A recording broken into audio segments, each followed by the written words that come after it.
Hello everyone, welcome back to my new vlog. आप सभी कैसे हैं? आई होप आप सब बहुत अच्छे होंगे। मैं भी बहुत अच्छी हूँ, मज़े में हूँ। और ये वीडियो है संडे शाम की। मैं यहाँ पे तैयारी कर रही हूँ डिनर बनाने की। और आज डिनर में ना बहुत ही सिंपल सा अंडर 35 मिनट थाली में बनाने वाली हूँ, जो कि हर घर में मेरे ख्याल से बनाई जाती होगी। और बहुत ही पुरानी ये डिश है और एकदम ही सिंपल है। मैं जैसा कि आपको बता रही हूँ कि आपका काम करने का नहीं भी मन है ना, तो भी आपका 30 से 35 मिनट के अंदर आपकी थाली बन कर के तैयार हो जाएगी। फ़िलहाल यहाँ पे मैं दाल बनाने की तैयारी कर रही हूँ। दाल मैंने ले ली है तूर की, अरहर की दाल, जो कि 90% मेरे घर में ये दाल बनती है और सबको पसंद भी है। और इसको मैं खूब अच्छी तरह से कई बार वॉश कर ले रही हूँ। आपको ना दाल वगैरह अच्छी तरह से वॉश कर लेना चाहिए, क्योंकि ना बहुत ज़्यादा इम्प्योरिटीज़ होती हैं और जितनी बार भी आप धुलेंगे ना उतनी बार इसमें से गंदगी निकलती है। तो आप मेक श्योर बहुत अच्छी तरह से दाल वगैरह धो लीजिए। उसके बाद आप इसमें चीज़ें मिलाइए तो इसका टेस्ट और भी ज़्यादा बेटर आता है।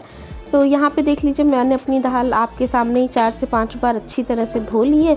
उसके बाद वही नॉर्मल सा हल्दी, नमक और हींग डाल करके इसको मैं बॉईल करूँगी और आगे मैं आपको फिर दिखाती हूँ।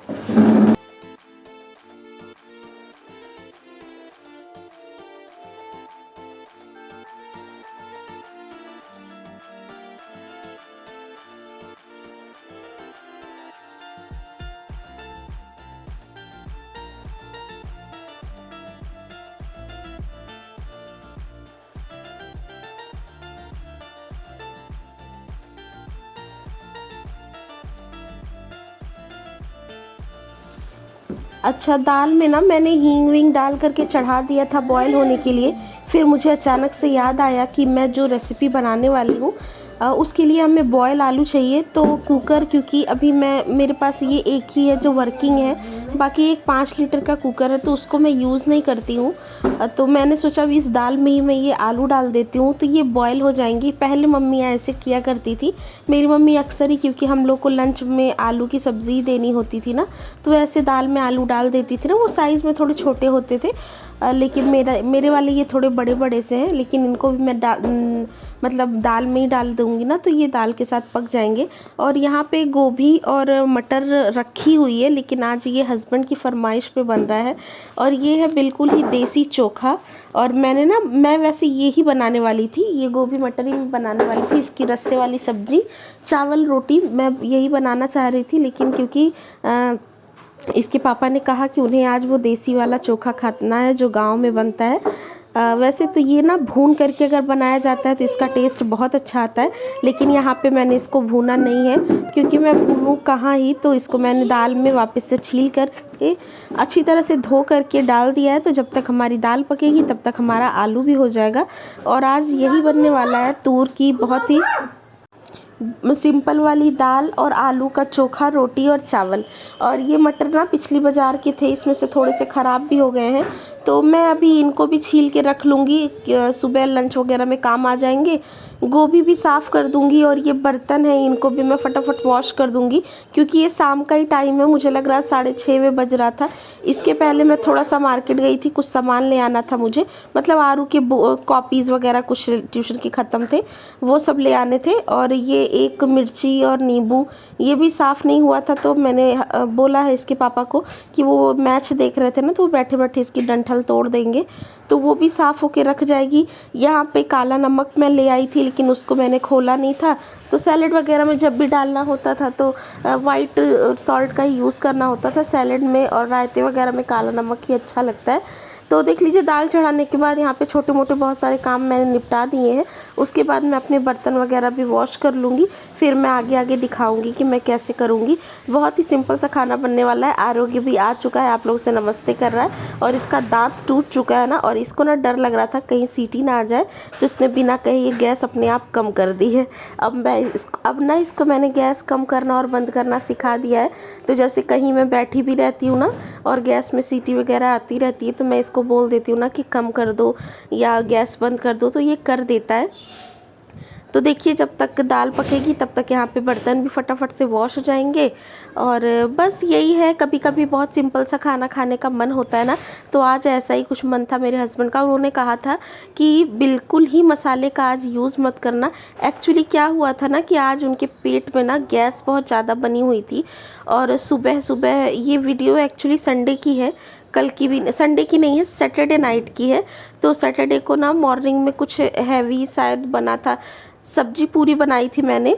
जो रेसिपी आपके साथ गई है ना, जीरा आलू बनाए थे मैंने, और उसके साथ वो वाली पूरियाँ बनाई थी। तो उन्होंने वो पूरी सब्जी भी खा ली थी।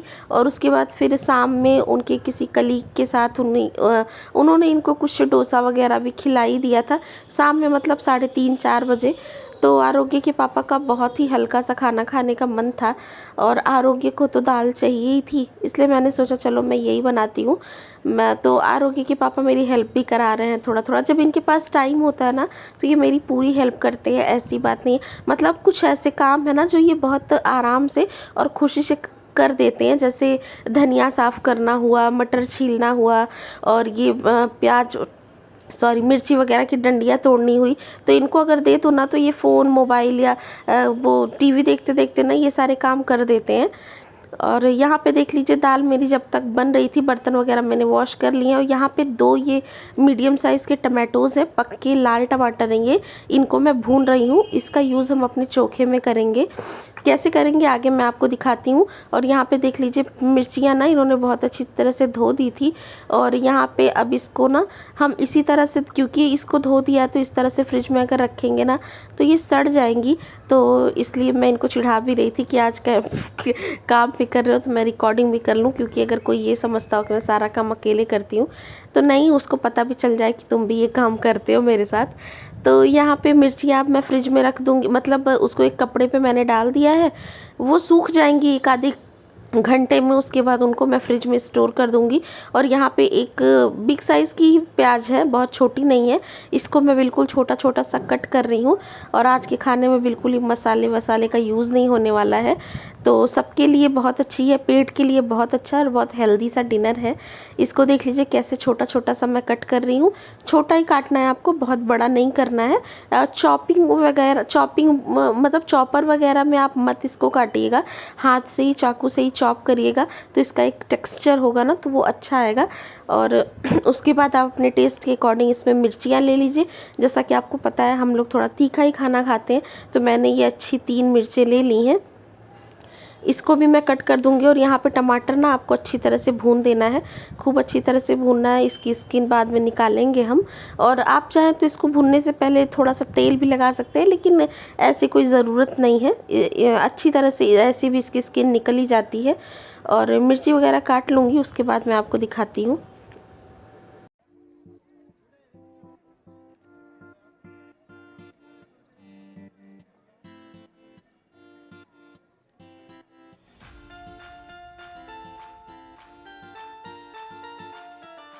और मिर्चियाँ भी काट ली थी। उसके बाद देख लीजिए ये कुछ लहसुन की कलियाँ हैं जो ऑलरेडी मैं फ्रिज में छील करके स्टोर करती हूँ। मैंने आपको पहले ही बताया था, बहुत काम आसान हो जाता है इन कुछ प्रिपरेशन से। तो ये मुझे लगता है 5 से 6 लहसुन की अच्छी मोटी कलियाँ होंगी, इनको मैंने इस तरह से कूट लिया है। अगर आप चाहें तो आप इसको कद्दूकस भी कर सकते हैं। मैंने ये अपने जो अदरक कूटने वाला होता है ना उससे कूट भी दिया है।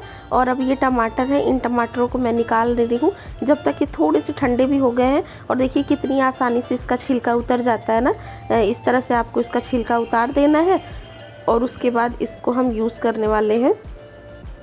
अच्छा, चोखा भी ना कई टाइप से बनता है, भरता बोलते हैं जिसको।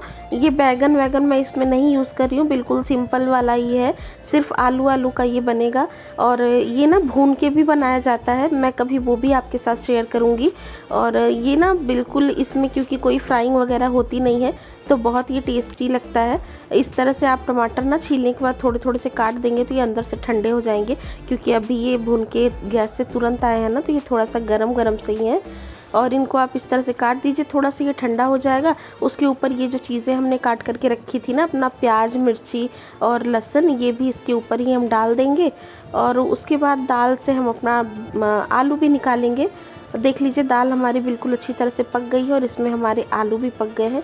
और आप टेंशन मत लीजिएगा, अगर एक आधी थोड़ी बहुत दाल अगर इसमें आ भी जाती है तो कोई बात नहीं है, वो कुछ पता नहीं चलता है, खाना तो हमें है ही है। और अगर आपको ऐसे नहीं समझ आ रहा तो आप आलू ना अलग से भी बॉईल कर सकते हैं, लेकिन ट्रस्ट मी इसमें करने के बाद भी ना इसका टेस्ट बहुत अच्छा आता है, क्योंकि इसमें ना नमक वमक का फ्लेवर थोड़ा सा चला जाता है ना, तो अच्छा आता है। आलू देख लीजिए मैंने अपने इसमें डाल दिए हैं और एक फोक की हेल्प से अब मैं इनको फोड़ दूंगी ताकि ये ठंडे हो जाए। उसके बाद फिर हम इसको मिक्स करेंगे।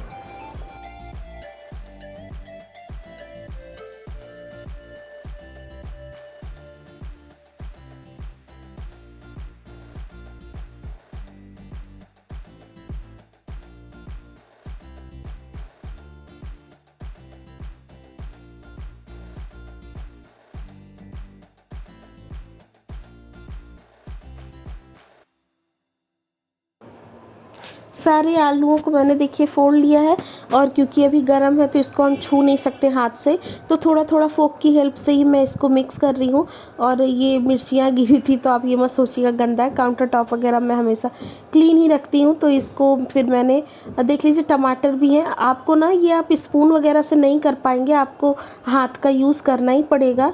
और ये देख लीजिए जब तक वो ठंडा हो रहा है ना तब तक मैं यहाँ तड़के की तैयारी कर रही हूँ। दाल में भी कोई प्याज टमाटर कुछ भी नहीं जाने वाला, सिर्फ सिंपल सा देसी घी और जीरे का तड़का मैं लगाने वाली हूँ। हाँ अगर आप चाहें तो महीन महीन काट करके थोड़ा सा लहसुन और एक मिर्ची डाल सकते हैं, लेकिन मैंने वो भी टोटली स्किप किया है क्योंकि चोखे में हम ऑलरेडी बहुत सारी मिर्ची और प्याज और टमाटर का यूज़ कर रहे हैं। और ये देखिए तड़का बना करके मैंने अपने दाल में लगा दिया है, एकदम अच्छी सी हमारी दाल बन जाएगी खुशबूदार। और यहाँ पे देखिए अब चोखा मिलाना शुरू करते हैं। तो ये है ना भरा हुआ मिर्च, लाल वाली मिर्च जो भरी जाती है ना, भरवा मिर्ची भी कहते हैं इसको, साल भर से ज़्यादा ये चलती है। ये मेरी मम्मी ने मुझे दिया था जब मैं आ रही थी तो अपने घर से, वो मैंने डाला है। और ये है कच्चा सरसों का तेल, बहुत ही इम्पॉर्टेंट इंग्रेडिएंट है ये इसमें, कच्चा सरसों का तेल ही इसमें पड़ता है। अगर आपको टेस्ट नहीं अच्छा लगता है या आप नहीं खाते हैं तो आप थोड़ा सा स्मोक कर सकते हैं, तो आप ना तेल थोड़ा सा स्मोक करके ठंडा करके इसमें ऐड कर सकते हैं। लेकिन मैं आपको सजेस्ट करूंगी कि अगर आपको टेस्ट पसंद है और आप कच्चा सरसों का तेल खाते हैं ना तो इसमें ज़रूर 1 टेबल स्पून के जैसा डालिएगा, इसी से इसका अच्छा सा फ्लेवर आता है। और नमक टेस्ट के अकॉर्डिंग डाल करके इसको हमें मतलब मिला देना है अच्छी तरह से। और बस यही चीज़ें इसमें जाने वाली हैं, बाकी कुछ नहीं जाएगा। और इसका टेस्ट ना बिल्कुल ऑसम आने वाला है, दाल चावल के साथ तो ये बहुत अच्छा लगता है। मेरे घर में तो ये सबको पसंद है और ये बहुत पुरानी डिश है, पहले ना बहुत ज़्यादा ये बनाई जाती थी और बच्चे बहुत प्यार से इसको खाते हैं। मुझे तो पता नहीं था, आरोग्य भी इसको बहुत प्यार से खा रहा था, बस ये है इसमें से जो कच्चा प्याज वगैरह ना वो उसने निकाल दिया था। तो कभी कभी अगर आप को सब्जी नहीं बनाने का मन है ना तो आप ये इस तरह से ट्राई करिएगा, आपको पसंद आएगी। और मतलब बहुत ही लाइट सा डिनर है, बहुत अच्छा लगेगा आपको। देख लीजिए चोखा हमारा बनके बिल्कुल तैयार हो चुका है और अब बचती हैं रोटियां और चावल। तो फटाफट से मैंने चावल बना दिए थे और ये सुबह का थोड़ा सा आटा बचा हुआ था जो मैंने पूरी बनाई थी, उससे मैंने रोटी भी बना दी थी और बन गई है हमारी थाली। थाली में है हमारे खूब अच्छा सा हमारा देसी चोखा, और ये है चटनी आम और नारियल, आम और पुदीने की चटनी मैंने बनाई थी, वो है। थोड़ा सा सैलेड है, जीरा के तड़के वाली दाल है, दही है, चावल है। अब बताइए कहीं से कहीं तक आपको लग रहा है कि इस थाली से ये थाली आपको अच्छी नहीं लगेगी? बिल्कुल ही सिंपल है और कितना जल्दी मैंने बनाया है, फिर भी ये बहुत टेम्पटिंग बनती है। आप एक बार सारे यही इंग्रेडिएंट्स ट्राई करिएगा और आप मुझे ज़रूर बताइएगा कि कैसे। तो आप इसे बनाइएगा, एंजॉय करिएगा। मैं आपसे मिलूंगी कल एक नए व्लॉग में, तब तक के लिए you guys take care and I am sending lots and lots of love to you all. Thank you so much for watching.